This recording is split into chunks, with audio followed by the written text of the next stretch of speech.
Centre space জেনিস homemade candles নাও shining. আসসালামু আলাইকুম, আমি জেনি তোমাদের জন্য নিয়ে এলাম ফুল ভিডিও টিউটোরিয়াল। যদিও এটা আগেও দেখেছো, আজ আমার নতুন করে দেখাচ্ছি। মেল থেকে শুরু করে ডিমোল্ডিং পর্যন্ত তোমরা আগেও দেখেছো আমি প্রতিটা উপকরণ ধাপে ধাপে দিয়ে থাকি, কেননা আমার কাছে ক্যান্ডেল মেকিংয়ে সবচেয়ে বেশি ক্যান্ডেলের ফিনিশিংটা ম্যাটার করে। বলতে বলতে প্রথম ডেইজি ক্যান্ডেলের জন্য ওয়েক্স মোল্ডে ঢেলে নিলাম। এরপর লাভ শেপ ক্যান্ডেলে আমি দুটো কালার দেওয়ার চেষ্টা করেছিলাম, কিন্তু দুটো কালার একসাথে না পড়ায় একটা একটু বেশি হয়ে গেছে আর একটু কম হয়ে গেছে।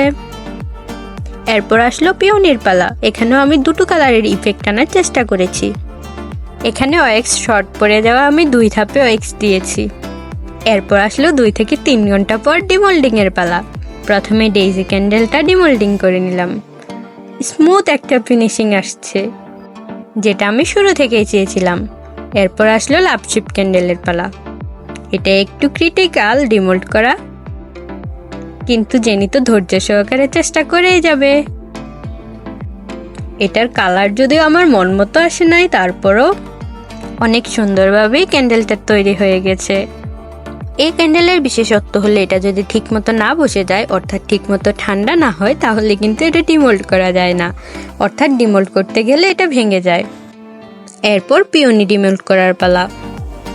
এটাকে আর কিছুক্ষণ সময় দেওয়া আমার উচিত ছিল, কিন্তু কি করার, আমার যে ধৈর্য কুলায় না, তাই ডিমোল্ড করে নিলাম। ডিমোল্ডের সময় কিছু কিছু ফাপড়ি ভেঙেও গিয়েছিল, তবে কালারটা জাস্ট ওয়াও। আমি ভাবিও নি এত সুন্দর কালার আসবে। থাক, সব শেষে জেনে সফল তো হলো। তোমাদের কাছে ক্যান্ডেলগুলো কেমন লাগলো কমেন্টে জানিও। আর অর্ডার করতে চাইলে ফেসবুক পেজ জেনিস ক্রিয়েটিভ কর্নার এবং ইনস্টাগ্রাম অ্যাকাউন্ট জেনিস ক্রিয়েটিভ কর্নারে যোগাযোগ করিও। যে কোনো কালার কাস্টমাইজ করে নিতে পারো।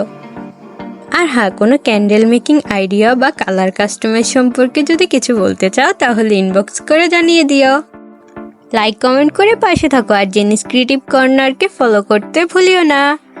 দেখা হবে পরের কোনো ভিডিওতে। আল্লাহ হাফেজ।